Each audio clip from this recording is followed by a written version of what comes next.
자, 오늘 우리 앞에 대림절 초를 4개를 피웠습니다. 이제 가운데 빨간 초만 하나 켜지면은 이제 우리가 4주 이상을, 한 달 이상을 기다려온 성탄절을 맞게 되는 것입니다.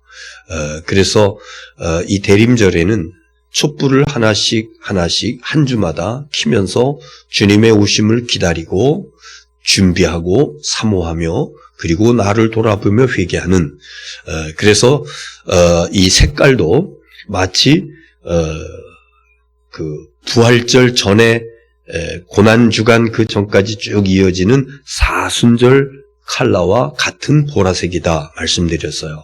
이것은 바로 나를 돌아보며 회개하고 준비하는 그런 의미를 가지고 있는 컬러입니다.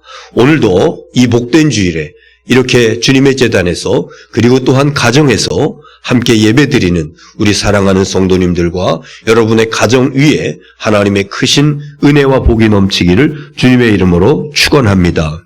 자, 오늘 본문은요, 마리아가 엘리사벳과 만나는 것으로부터 이야기가 시작되어집니다.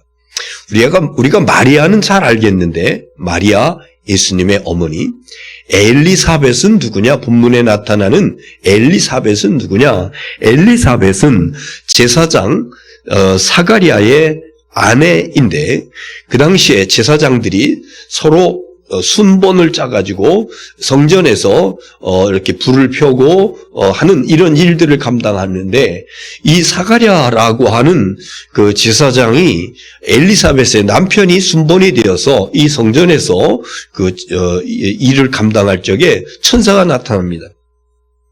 그러면서 내게 아들이 있을 것이다. 그 이름을 요한이라 하라. 그러니까 그게 무슨 얘기입니까? 나도 늙었고 우리 아내도 늙었습니다. 아이를 출산할 수 없는 이제 그런 신체적인 상황입니다. 그 말, 부정적인 말 한 것으로 인하여서 그때서부터 그는 말을 못해요.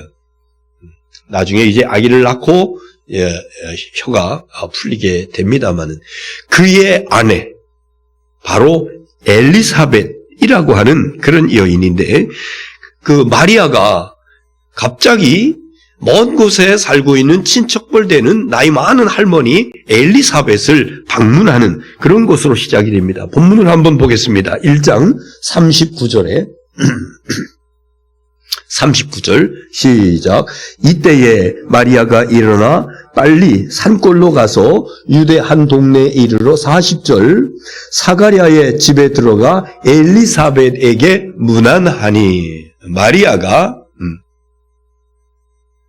산골에 살고 있는 사가랴의 아내 엘리사벳을 찾아가서 문안했다. 할머니 안녕하셨어요? 자, 그런데 이 39절이 시작될 적에 한 단어가 있죠. 39절에 이때에, 이게 뭔가, 이때에가 언젠가. 이때에는요, 오늘 본문이 길어서 읽진 않았습니다만은 바로 그 앞에 26절부터 나오는 거예요. 어느 날 천사 가브리엘이 처녀 마리아에게 와요. 그러면서 그에게 네가 잉태하여 아들을 낳으리니 그 이름을 예수라 하라. 그러니까 마리아가 그게 무슨 일입니까? 나는 처녀인데요. 남자를 알지 못하는데요. 어떻게 그런 일이 일어날 수가 있겠습니까? 이렇게 물어요. 그랬더니 천사가 성령이 네게 임하시고 하나님의 능력이 너를 덮으리니 나실 거룩한 이는 하나님의 아들이라 일컬어질 것이라. 보라, 그 이야기를 들은 마리아가요, 이게 뭐지? 내가 아직 결혼도 안 하고 남자도 알지 못하고, 그런데 하나님의 능력이 임했대, 성령으로 역사됐대, 이러면서 의아해하고 있을 적에 그 천사는 다시 얘기해요. 내 친척이 있잖아. 내 친척 엘리사벳도 늙어서 아이를 가질 수 없었지만은, 그러나 6개월 전에 아기를 갖게 됐어. 생각해 보니까 그 할머니, 할아버지 다 친척집인데 나이가 연세가 많아 아이를 가질 수 없는, 그런데 자기에게 말하는 그 천사가 이야기를 하는 거예요. 그러니까 마리아가 그 말을 듣고 주의 여종이오니 말씀대로 내게 이루어지이다. 아주 유명한 주의 여종이오니 말씀대로 내게 이루어지이다. 다시 말씀드리면은 자기는 남자를 가까이 하지 아니하는 처녀인데 그런데 아이를 낳을 것이다. 성령으로 하나님의 능력으로 덮어주실 것이다. 자기의 몸을 하나님의 아들이 이 땅에 탄생하시는 데에 내어드리겠습니다. 그런데 이 말은 굉장히 위험성을 내포하고 있는 게 그 당시 율법에 결혼하지 않은 처녀가 임신을 하게 되면은요, 이거는 부정한 여인이라고 그래서 돌로 쳐 죽임을 당하는 율법에 그래요. 그러니까 그런 그 위험을 무릅쓰고도 이 마리아는 주의 여종이오니 말씀대로 내게 이루어지이다. 그러니까 그 말을 듣고 가브리엘 천사가 떠나갔어요. 여기서부터 이어지는 겁니다. 오늘 39절에 그때에는 이렇게 수태고지를 하고 잉태할 거야 하고 천사가 떠나갈 그때에 이 마리아는 어떻게 했다고?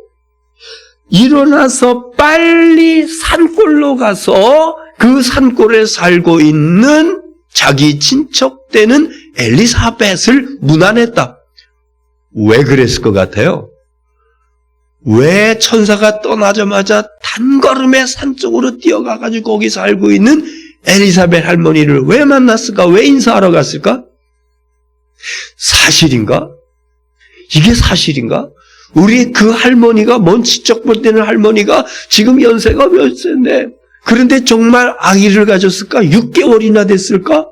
그거 확인하러 간 거예요. 그러니까 그거 확인하는 것도 중요하지만 더 중요한 건 뭐냐면 정말 내가 남자를 가까이 한 처녀인데 성령으로 역사해서 나에게 하나님의 아들 메시아가 잉태된 것을 확인하고 싶었던 어떤 그런 차원에서 달려갔던 것이죠. 자, 그런데 41절 말씀 봅시다. 41절 시작.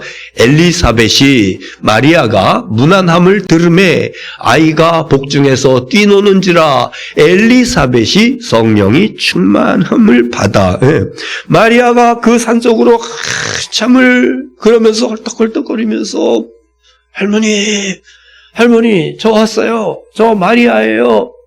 그러니까 마리아 왔냐? 이러면서 이야기하는 가운데 마리아가 문안함을 들음에 아이가 복중에서 뛰노는지라. 그 뛰노는 아기가 누구예요? 아직 마리아 뱃속에는 아기가 인제 생겼을 거야. 6개월 먼저 생겨있는 누구의 뱃속에 있는 아기? 엘리사벳의 복중에 있는 아기. 그가 누구라고요? 세례 요한입니다. 예수님보다 6개월 먼저 출생한 세례 요한. 그가 복중에서 뛰노는 거예요. 할머니, 마리아 왔어? 이러면서 하는 가운데 그 엘리사벳의 복중에 있는 아기가 뛰놀았다. 이렇게 이야기하고 있습니다. 무슨 얘기냐면요. 그 복중에 있는 아기가 그도 역시 성령께서 불가능한 임신이 된 거 아닙니까? 하나님께서 그에게 은혜를 주시고 성령으로 역사하시고, 그런데 그는 그 뱃속에 있는 그 아기는 6개월 된 아기는 마리아가 온 것도 알 뿐만 아니라 마리아와 함께한 마리아의 복중에 이제 씨로 막 있기 시작한 누구? 예수, 예언되어진 메시아, 그 이름을 예수라 하라. 그분이 온 것을 감지한 거예요. 그리고 기뻐하며 뛰었다라고 하는 것은 뭡니까? 기뻐하며 즐거워하며 환영하는, 아마 그 엘리사벳의 배를 막 차면서 막 이래. 엘리사벳이 그걸 느꼈어요. 복중에서 뛰노는지라. 여기서 우리가 한 가지 짚고 넘어갈 것이 있는데요. 6개월 된 태아가 뭘 알겠어? 그러나 성경은 그 부분을 그냥 지나치지 않고 복중에 있는 아이가 뛰노는지라. 뛰노는지라.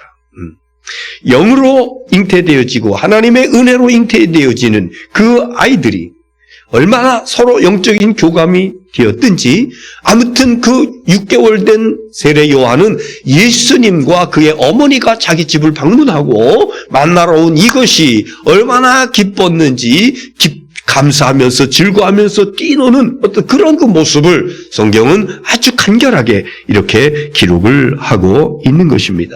한 가지 우리가 꼭 기억해야 될 것은 인생은 예수님 만났을 적에 뛰어놀 수 있는 기쁨이 있는 줄 믿습니다. 아무리 나에게 좋은 세상적인 환경이 있다 할지라도 주님 만나지 못한 인생이라고 그러면은 그거 진정한 기쁨이 될 수가 없습니다. 그러나 세상적으로 환경과 여건이 녹록지 못하다 할지라도 예수님 만나면은 기쁨과 즐거움이 내면에서 샘솟는 이 놀라운 역사가 나타나게 되는 줄로 믿습니다.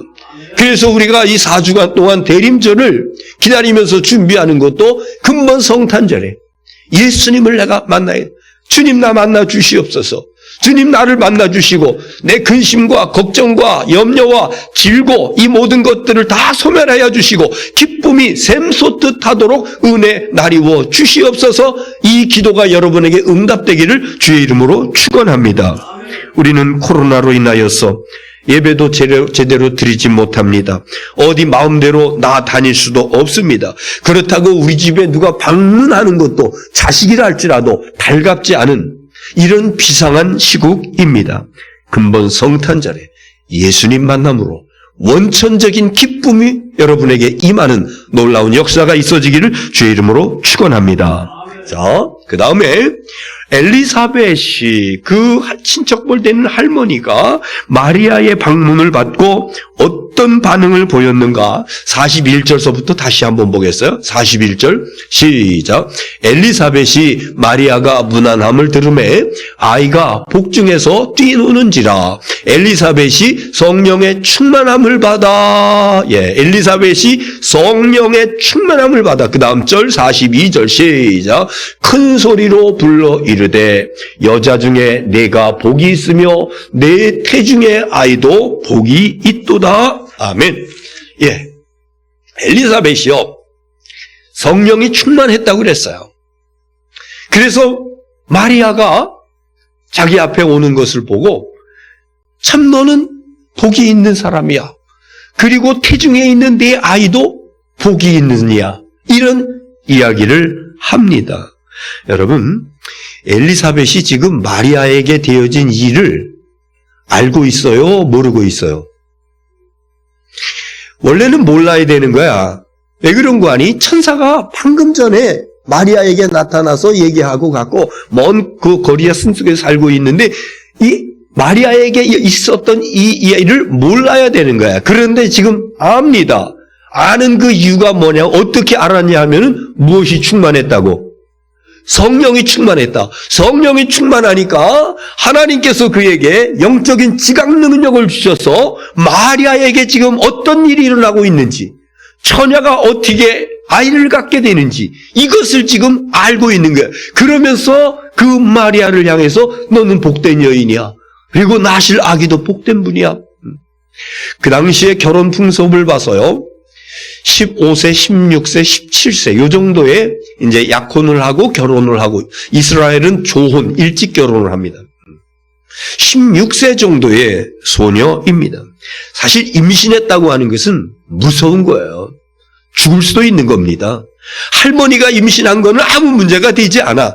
그러나 결혼하지 아니한 소녀가 임신했다고 하는 것은 돌에 맞아 죽을 수 있는 그런 환경 속에서 지금 엘리사벳은 마리아를 보며 넌 참 복된 여인이야. 태중에 아이도 복된 분이야. 이런 이야기를 하고 있는 것입니다.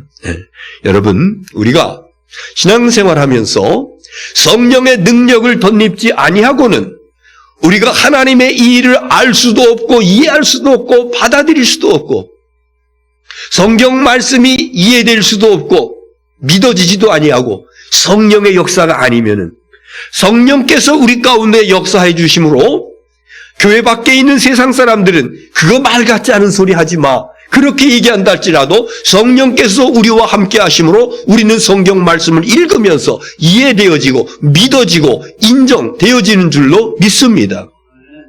성령의 역사와 더불어서 더 강력한 성령의 충만함, 나 의지대로 끌고 다니는 것이 아니라 성령의 인도, 성령의 역사하심 가운데 내가 순종함으로 다니는 성령의 충만함을 받은 엘리사벳이 이렇게 방금 전에 일어났었던 천사와 마리아와 대화를 나누었던 이 사실도 알고 참 복된 여인이요, 탄생하실 복중의 아이는 참 복된 분이요, 이런 이야기를 하고 있는 것입니다. 43절 보겠습니다. 시작. 내 주의 어머니가 내게 나오니 이 어찌된 일인가. 이렇게까지 얘기하고 있어요. 내 주의 어머니가, 그 한참 손수도 낮고 나이도 어린 그를 할머니 되는 사람이 이야기하기를 내 주의 어머니, 마리아를 그렇게 불러요. 벌써 내 주의 어머니라고요.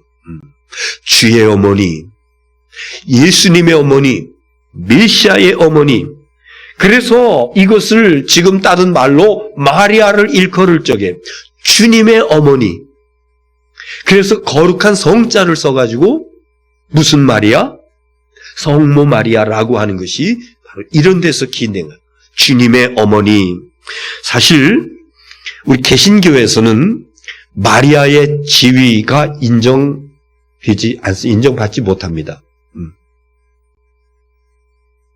그렇다고 마리아를 숭상해서는 안 돼요. 가톨릭처럼 성당 앞에 그 마리아 상을 세워놓고 들어가면서 나오면서 이렇게 하듯이 이런 그 정도의 숭상을 개신교에서는 하지 않습니다.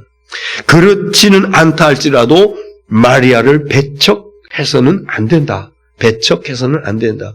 오늘 여기 주의 어머니, 예수님을 잉태하고 그리고 낳았던 하나님께서 그 여인의 몸을 빌리시고, 더 구체적으로 하나님께서 그 여인의 그 자궁을 빌리셔서 그래서 메시아가 이 땅에 탄생하시도록 그래서 거기에 순종하고 쓰임받았던 여인, 성모 마리아, 이렇게 이야기할 수 있는 것입니다.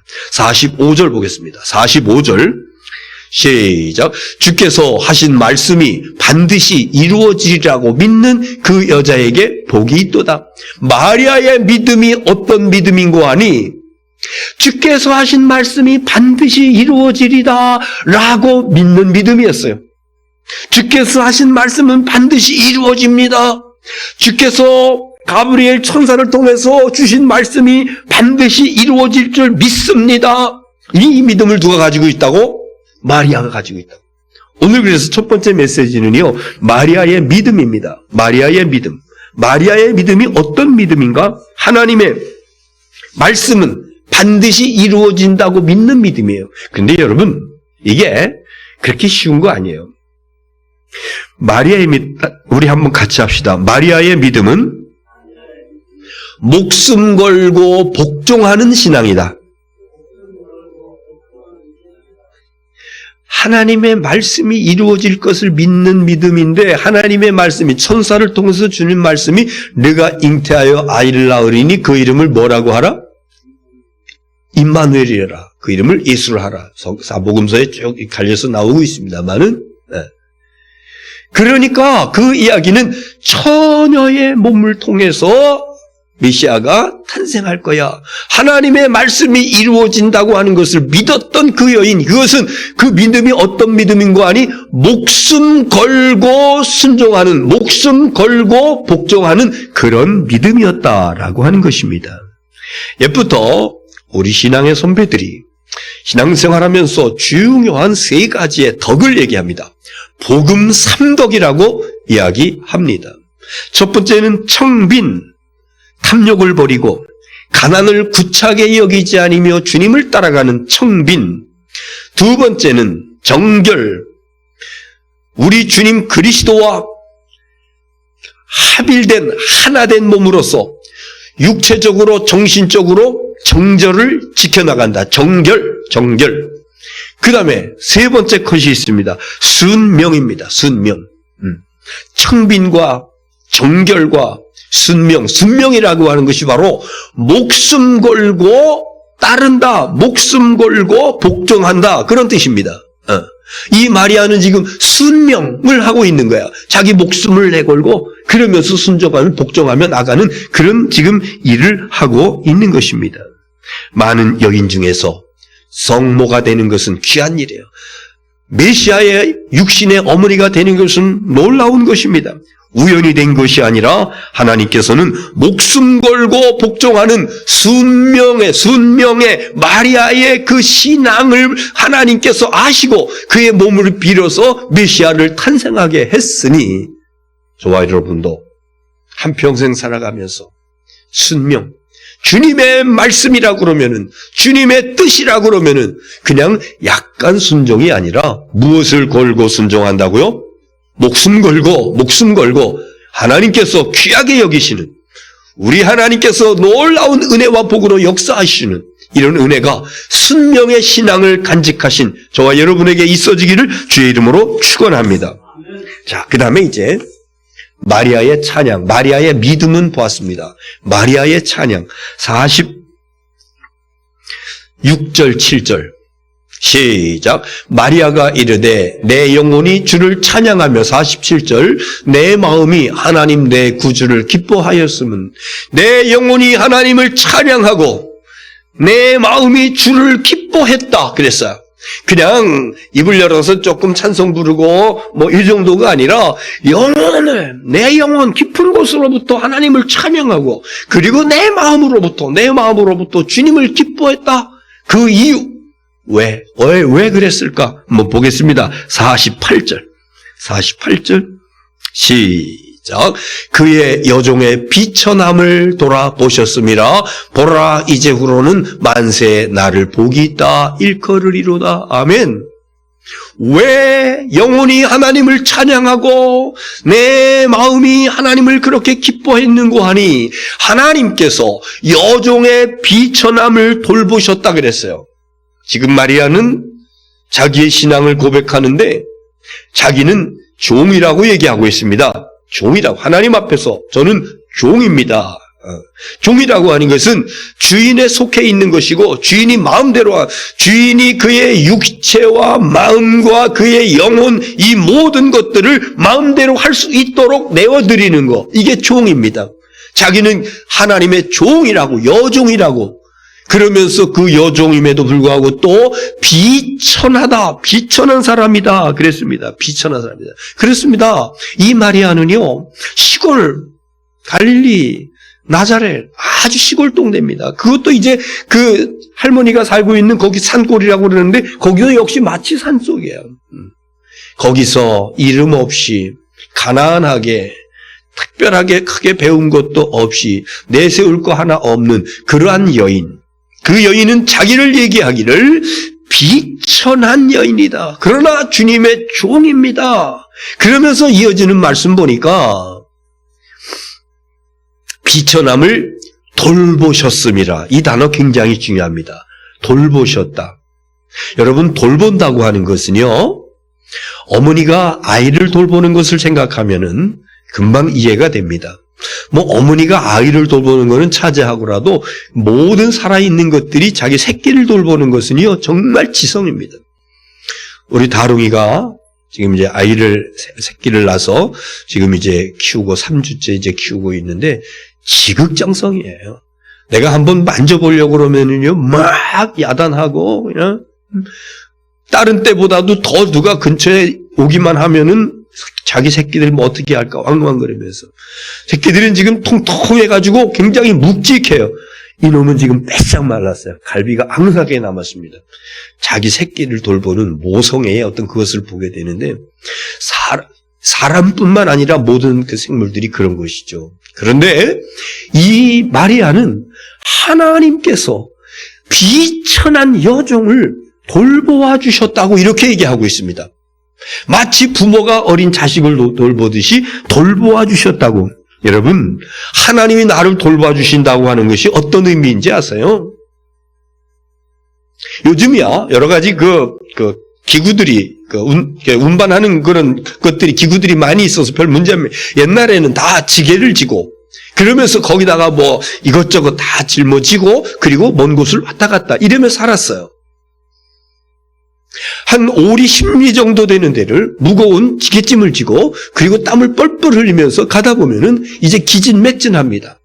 그런데 가다가 어느 정도 이렇게 경사가 된 언덕길을 만났어요. 또 헐떡거리면서 못 올라갈 것 같아.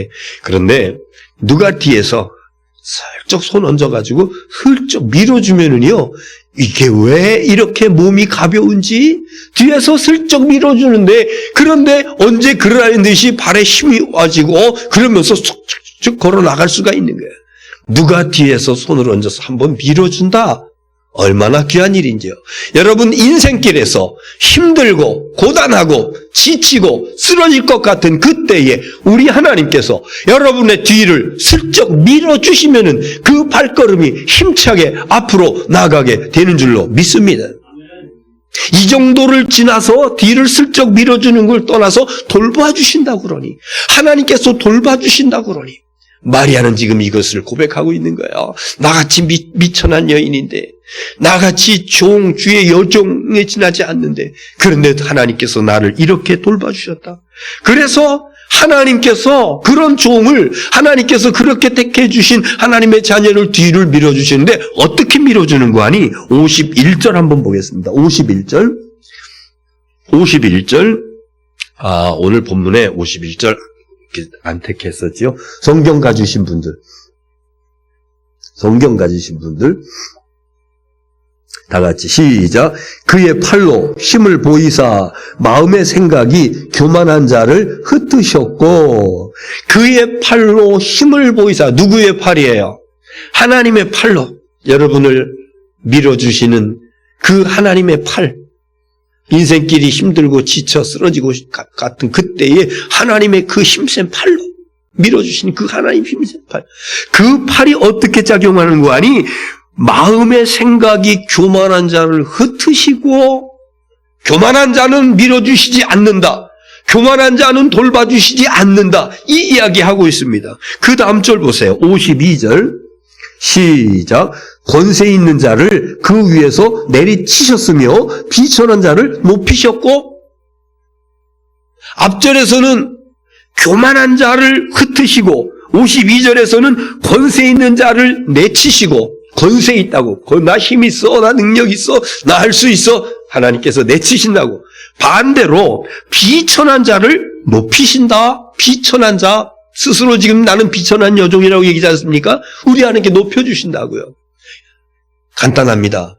하나님께서 돌보시는 자, 하나님께서 뒤를 밀어주시는 자, 교만한 자가 아니라, 내가 힘이 있다고 자랑하는 자가 아니라, 나는 비천합니다, 나는 연약합니다, 이런 생각을 하면서, 그러면서 주님 앞에 나오는 자, 그를 하나님께서 밀어주시고 그를 하나님께서 보살펴 주시는 은혜와 축복이 임하게 되는 줄로 믿습니다. 53절 더 보겠어요. 53절 시작. 줄이는 자를 좋은 것으로 배불리셨으며 부자는 빈손으로 보내셨도다.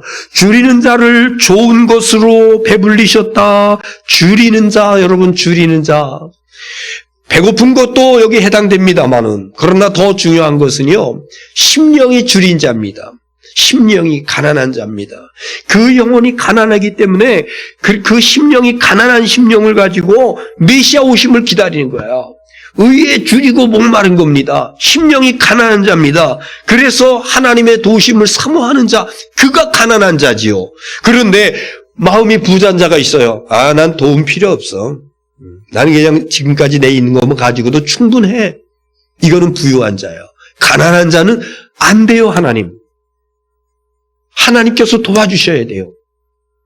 우리 주님 나 만나주셔야 돼요.